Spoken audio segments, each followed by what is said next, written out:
Good evening. This is our lesson for today. It is lesson 12. It is entitled, Why God is Awesome. Job chapter 36 through chapter 41 and verse 34.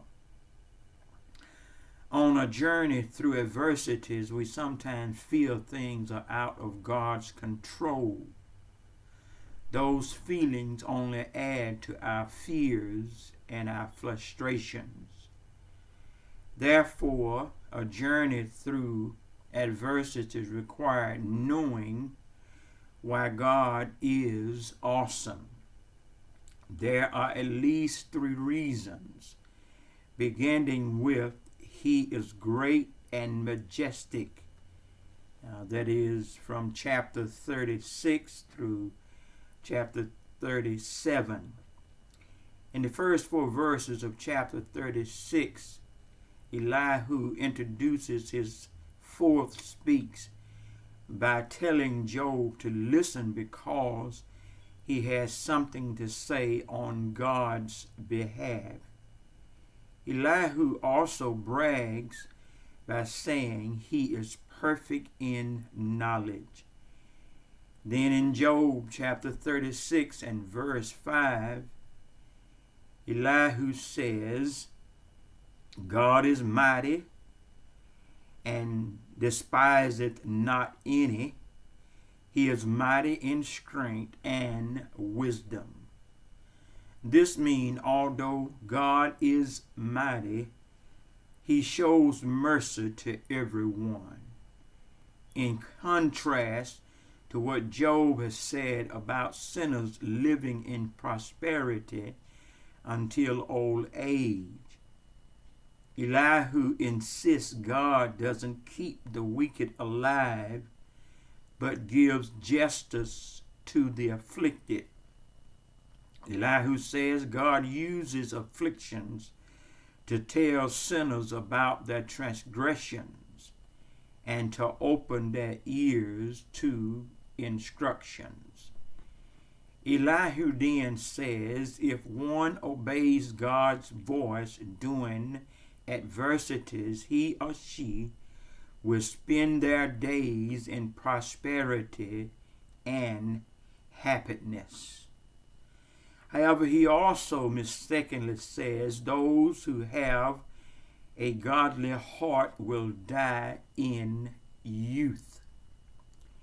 In chapter 36, verses 15 through verse 21, Elihu tells Job that someday he will understand his adversities, and he should not have long to plead his case before God.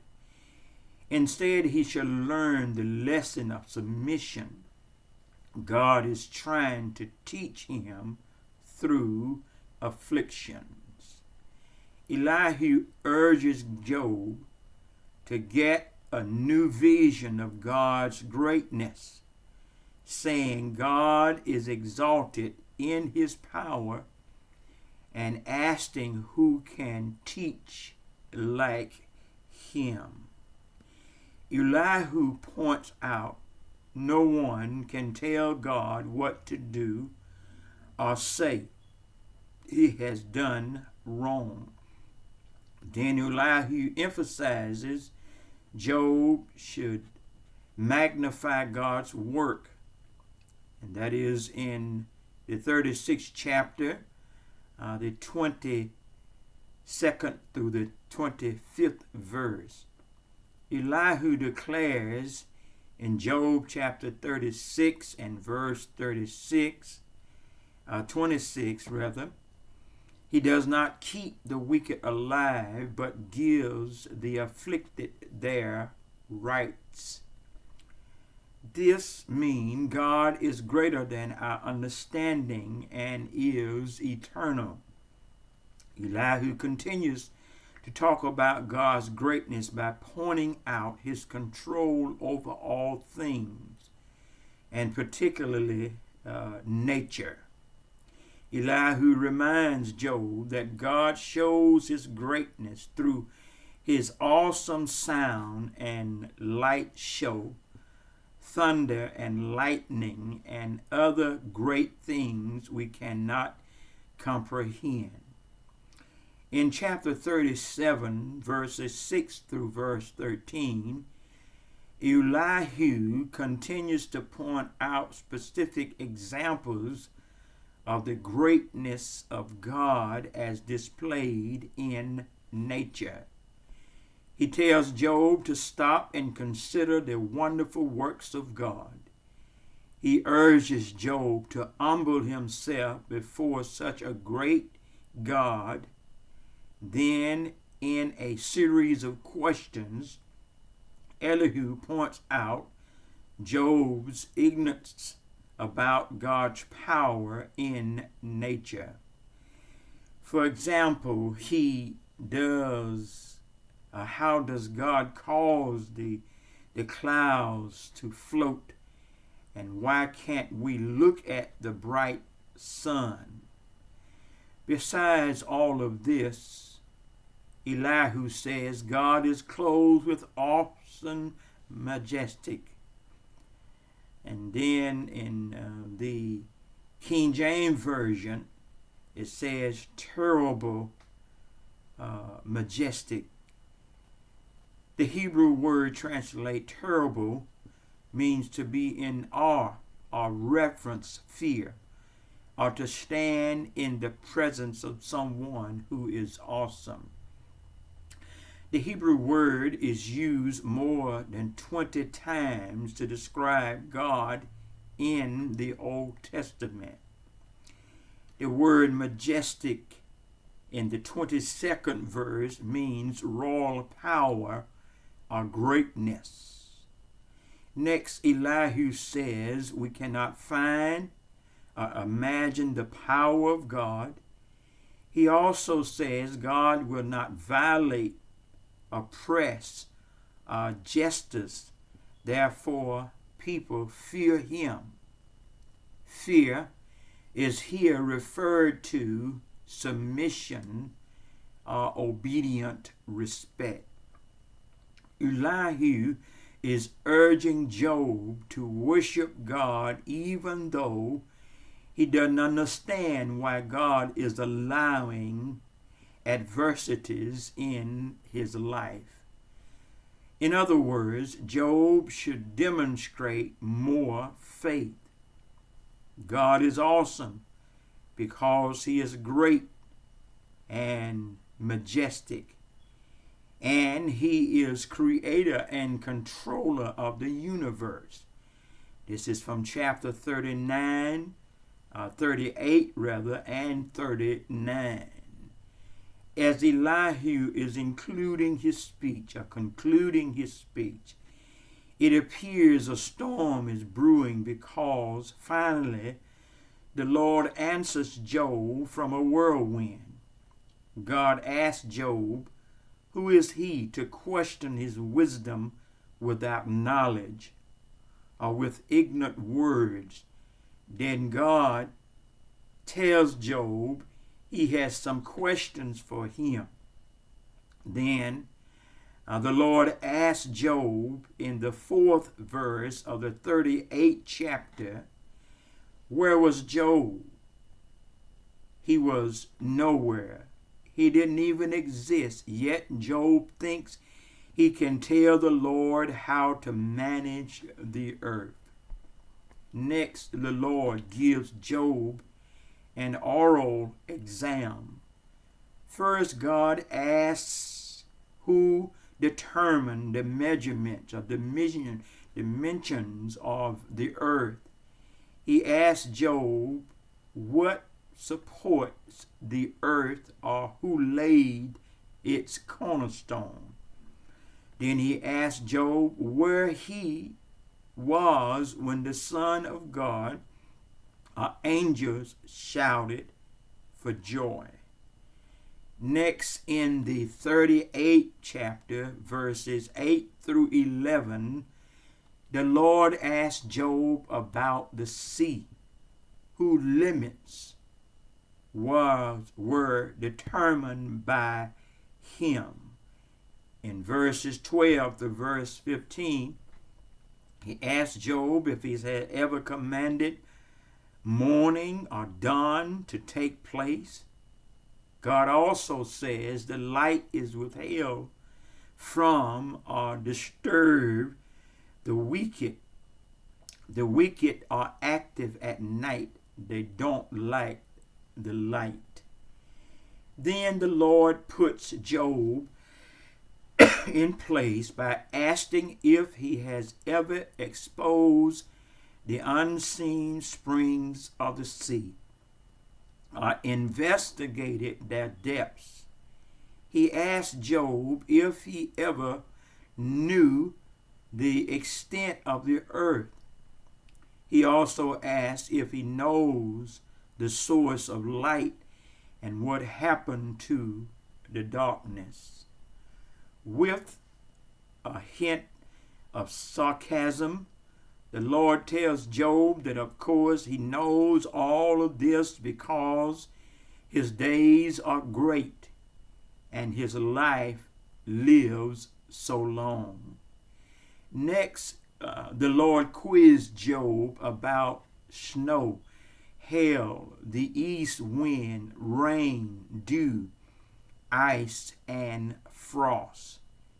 Then the Lord asked Job if he can direct the movement of the stars, or bind the chains of the Pleiades, a star cluster also called seven sisters in the Torah. He also asked if Job can loose the Orion, a permanent star. The Lord now asked Job in the 33rd verse of the 38th chapter, knowest thou the origin of heaven? Canst thou set the dimension thereof of the earth? So in other words, God says, do you think you know the law of the universe, or can do better, Job, of running the world? Next, God asked Job's questions about the animal world. That is chapter 38, verse 39 through chapter 39 and through verse 30. Job cannot possibly answer the questions God asked him about these animals. God is awesome because he is great and majestic. He is creator and controller of the universe, and he is the Almighty. This is from the 40th chapter and the 41st chapter. Job's presumptuous appeal to contend with God in a court of law suggests its equality with the Lord, or being equal with the Lord. Therefore, in the 40th chapter and the 2nd verse, God asked Job, do you still want to contend with me? The answer then answered my questions, because he knows God is almighty. Job responds that he has nothing more to say. The word almighty means all-powerful or omnipotent. In the Bible, God is called almighty more than 50 times, 31 of which are in the book of Job. Therefore, still speaking from the whirlwind, God presents another series of questions. These are designed to help Job put things into perspective. He also demands that Job refute him or prove him if he can. prove him wrong if he can. He asked Job if he will really challenge God's justice and declare God's quite and to quit to justify himself. The Lord also asked Job to consider the Behemoth, probably a large, powerful creature. So the Behemoth refers to a dinosaur. The Lord uses the Behemoth to demonstrate only he is almighty and can harness this powerful creature. Then the Lord asked Job in chapter 41, verse 1 and 2, asked him about the Leviathan. Some believe that the Leviathan is a large sea monster, a marine dinosaur, or a crocodile. But no one can say with any certainty. Since Job can't even capture a Leviathan, and everyone is afraid to ever disturb one, he can hardly expect to challenge God Almighty. Perhaps using symbolic terms, God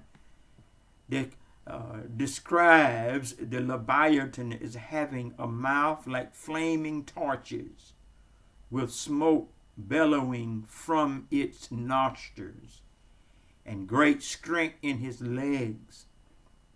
Also weapons such as sword, spear, javelin, and arrows have no effect on him.